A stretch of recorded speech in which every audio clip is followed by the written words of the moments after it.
Hi there, and welcome to this very secluded and secret part of my local woodland. It's a little valley, and there's a creek going like this, like a snake, through this valley. And I'm sitting here listening to the birds and watching the sunrise.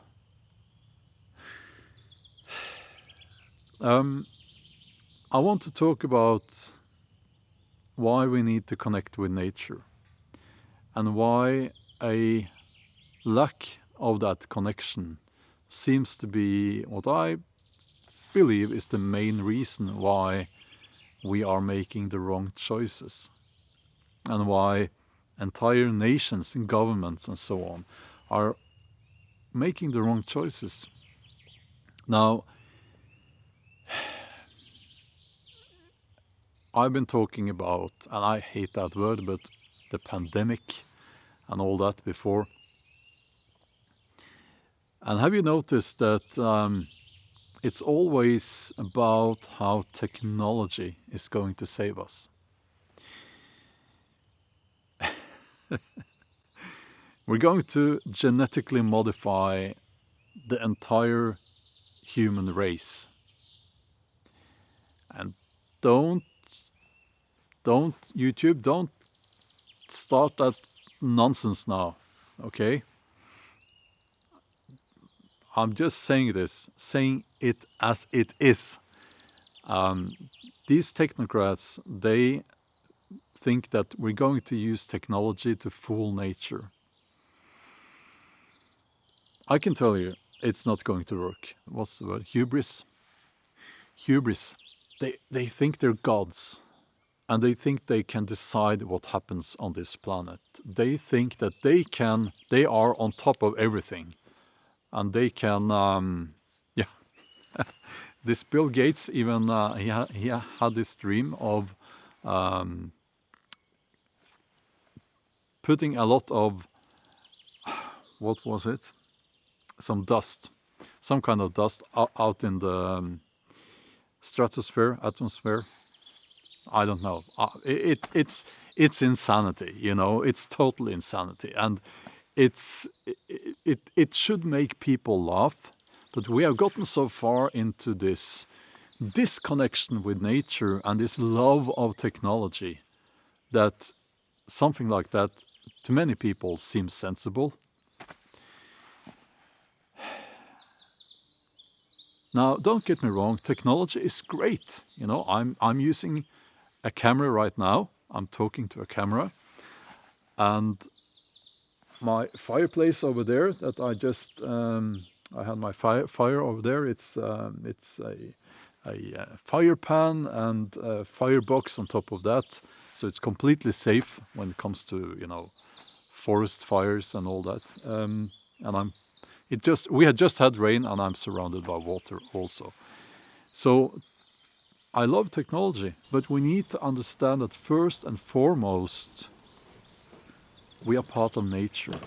And one day we will be gone, and Mother Earth will still be here. And I think the best thing we can do now is to connect with nature on a personal and even spiritual level. And I don't care if you're Christian or heathen or whatever. I think everyone has actually a need to connect with nature on that spiritual level. Now, one of the things we're seeing now is that, this has been going on for a long time, is that nobody's talking about protecting nature anymore. Well, some people are, but that's not what the technocrats and politicians are talking about. They're all about environmentalism. That's quite telling, isn't it? Because to me, environmentalism is about having an attitude towards the planet as a whole, that it's there for our sake. Well, some people might disagree, but that's what I put into that word, environmentalism. Protecting nature is different. I'm old enough to remember when there was this big movement about protecting nature, protecting the wild areas, protecting the Alta river up in the north of Norway, and that's sort of gone away, and that's a shame. And the perfect example now is how environmentalism is pushing the destruction of our coastal areas. Giant wind turbines cuts the wings of eagles and other birds. It's I almost cursed now. It's a disgrace, and the people responsible for that should be ashamed of themselves. And it's not even environmentally friendly, by the way. And I will get into that more in detail in another video. But that's green energy, that's what they're calling green energy, and they're, that's what they want, these people. And it's the opposite of protecting nature.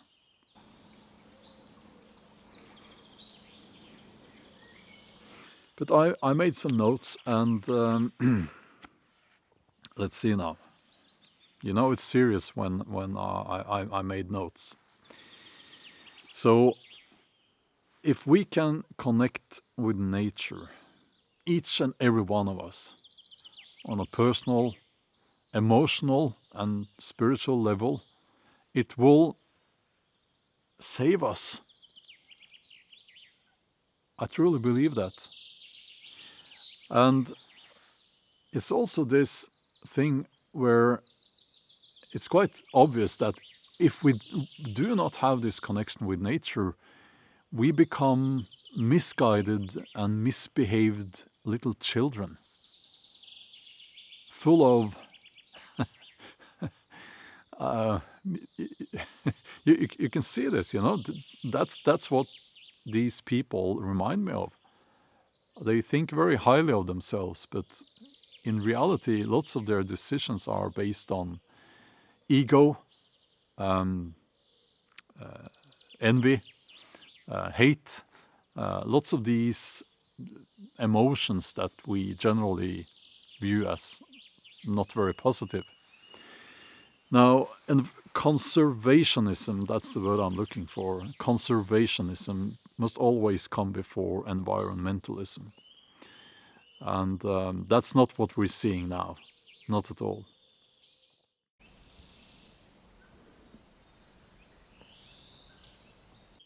I also want to add that we need to connect with our roots.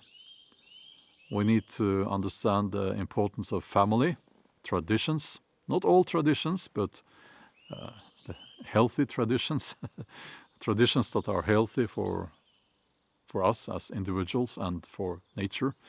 And strengthening our identity, that's different, very different from strengthening your ego. Strengthening our identity will enable us to make better decisions.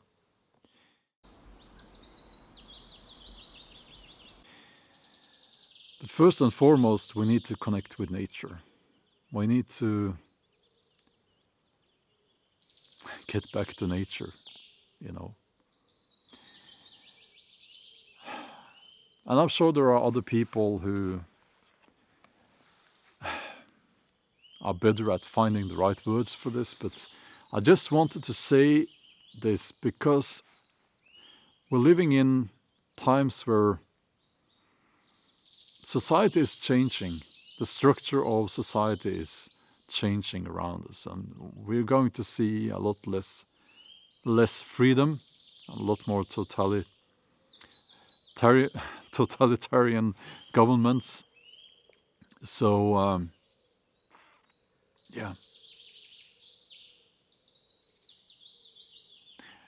we need to be free. We need to be connected to nature. Yeah, okay. that's my little chat for today. I'm going to sit here now and listen to the birds, and it's such a beautiful area. Okay. Consider subscribing to the channel, and if you like the video, give it a like and all that. So, okay. Have a nice day. Bye.